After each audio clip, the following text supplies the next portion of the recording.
Eu começo a minha fala saudando aos meus ancestrais.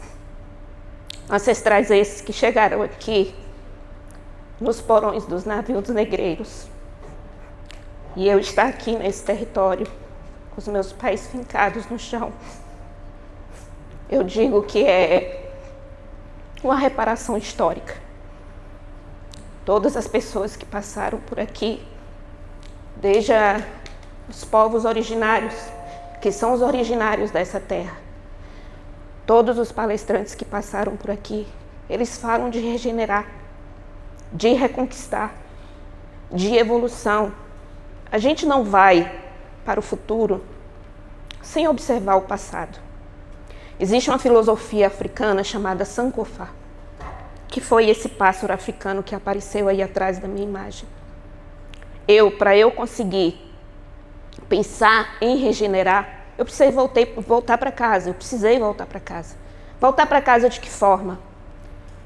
Eu não conhecia a história da minha família.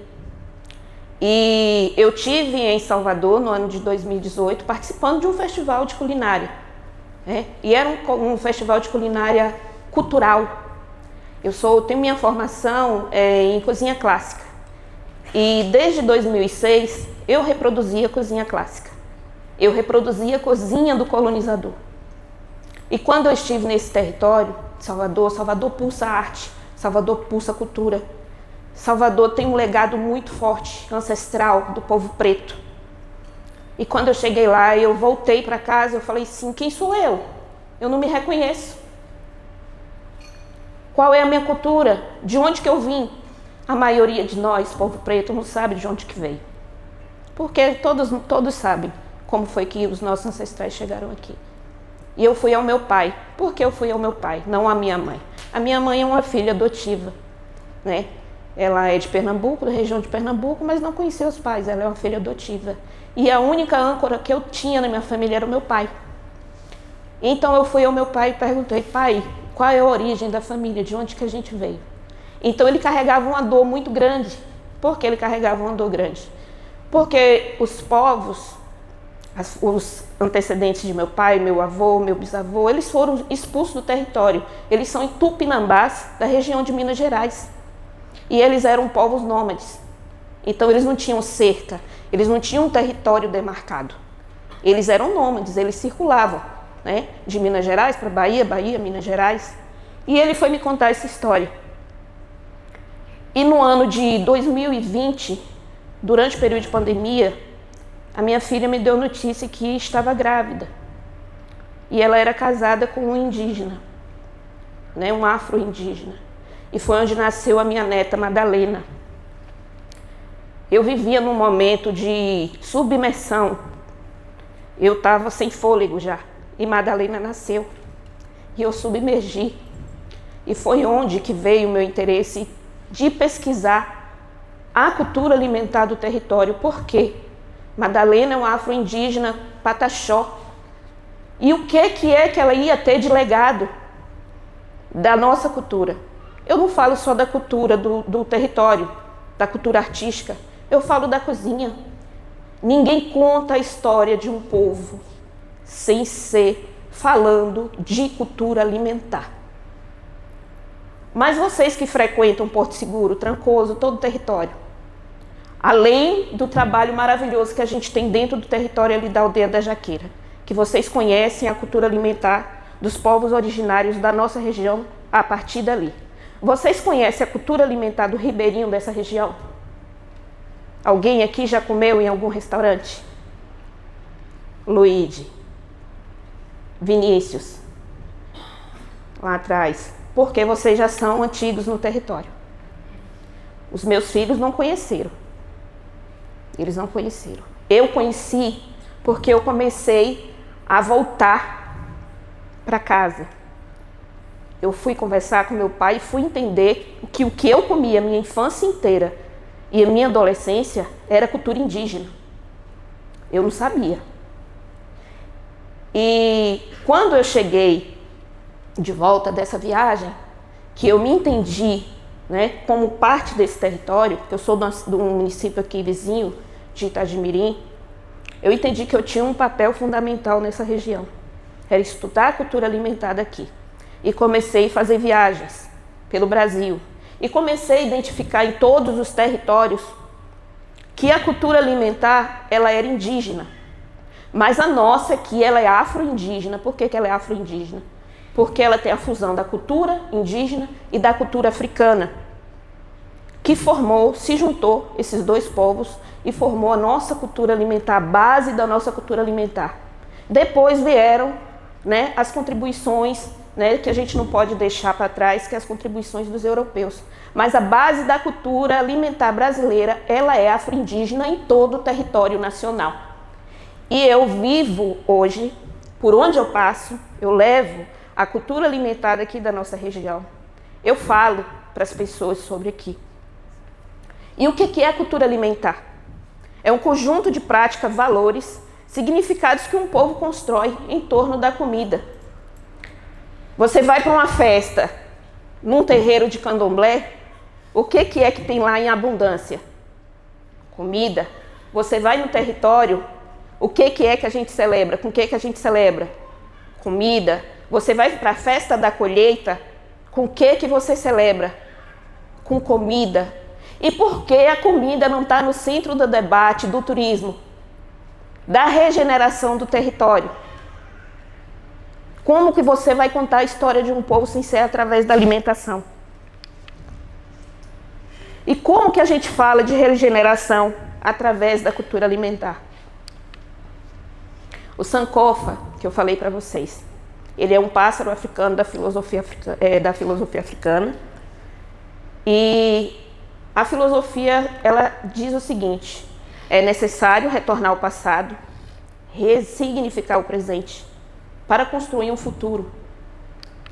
Ninguém constrói o futuro sem voltar para casa, gente. Ninguém se reconhece lá na frente sem olhar quem foi, sem entender as suas raízes. Se você cortar uma árvore dessa que está aí fora e não arrancar a raiz dela, ela vai brotar novamente. Então, o que a gente precisa fazer? A gente precisa voltar para casa. A gente precisa ir conversar com os anciões na aldeia. A gente precisa conversar com o pescador, com a cozinheira da feira, que ninguém dá valor, com a tia da merenda na escola. Todos são cozinheiros. Eu digo que eu sou cozinheira de alma. Embora eu tenha registros na minha carteira profissional como chefe de cozinha, porque eu sou uma chefe de cozinha formada em cozinha internacional.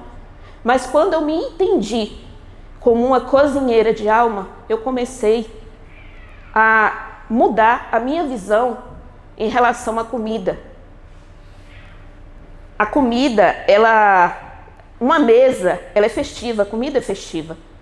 Todas as celebrações que nós temos, desde os nossos antepassados, está em volta da mesa. A gente está perdendo isso. A gente está perdendo isso. A pressa está tirando as pessoas de si mesma. É isso? A pressa está tirando as pessoas de si mesma. O que é que nós precisamos fazer para conseguir devolver as pessoas para si mesma? Ir para os territórios. Vai para dentro de casa, conversa com sua avó.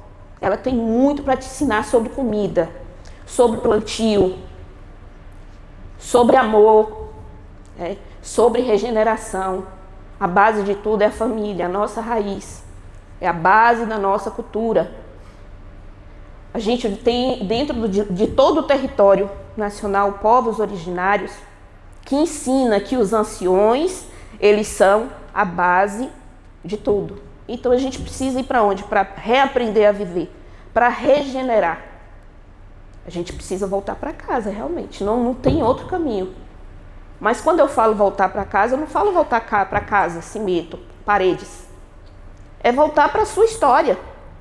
É buscar quem foi sua família. É buscar onde estão as suas raízes. Eu não vou dizer que você, como viajante, você não vá sentar em um restaurante, querer comer a comida instagramável, né?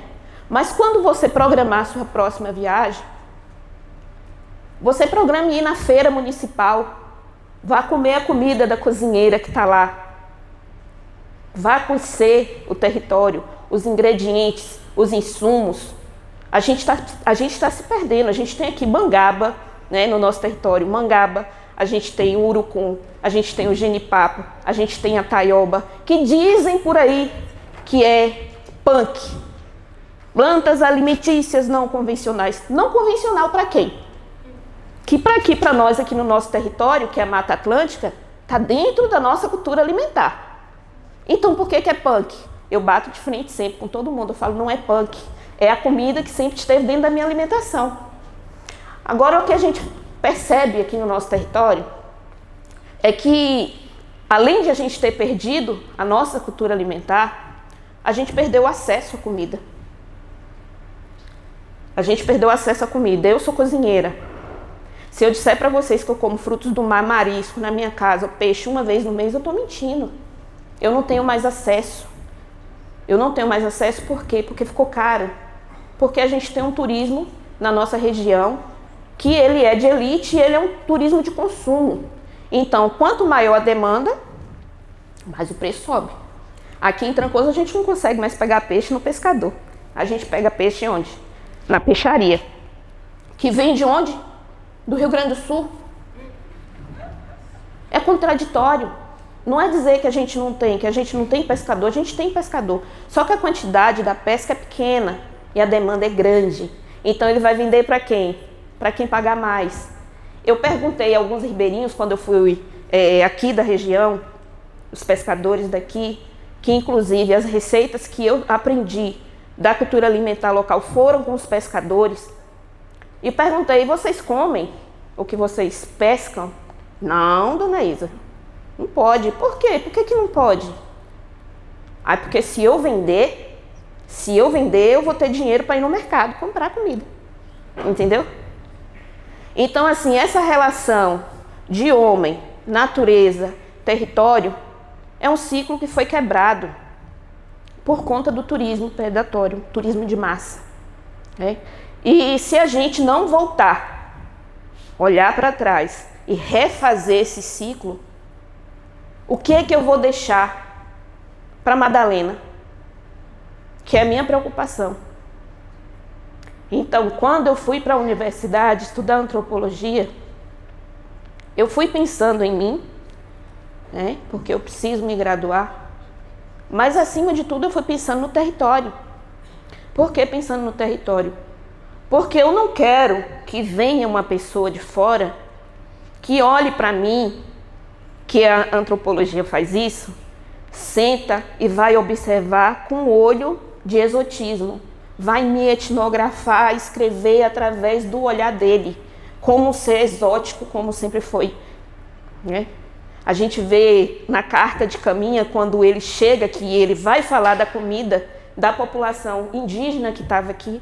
Ele fala, eles não comem nem boi, nem cabra, eles não comem doces, eles só comem dessa raiz que tem nessa terra, que ele fala da mandioca, que é a mãe do Brasil, do inhame e das coisas que vêm do mar e que vêm das árvores. Isso está lá na carta de Caminha. Isso foi o princípio para o meu estudo antropológico da cultura alimentar afro-indígena aqui do sul da Bahia, através da carta de Caminha. Então, assim, isso precisa se popularizar. As pessoas daqui precisam se reeducar. As pessoas daqui precisam ter acesso à cultura alimentar local que se perdeu. As pessoas precisam ter acesso. E isso é um processo de quê? Que tem que vir da base, da educação, da sala de aula. Que a gente precisa sobreviver dele. Quem vir tem que respeitar a nossa cultura. Tem que respeitar quem está aqui. É importante você ter comida do mundo aqui, mas é estranho você chegar dentro do quadrado histórico não ter um restaurante de cozinha local. Você chegar em Porto Seguro você não achar um restaurante de cozinha local. As pessoas me perguntam, Isa, eu estou indo para Porto Seguro, onde que eu vou comer? Eu não sei. Eu não sei dizer para vocês. Então eu vou encerrar a minha fala aqui com vocês, citando o Nego Bispo. Nós somos começo, meio e recomeço. A gente vive nesse ciclo de começar, viver e recomeçar. Que nós voltemos para casa, nos demos as mãos e vamos dançar esse xirê, né, de mãos dadas na circularidade e aprender que cultura alimentar também é turismo. Obrigada.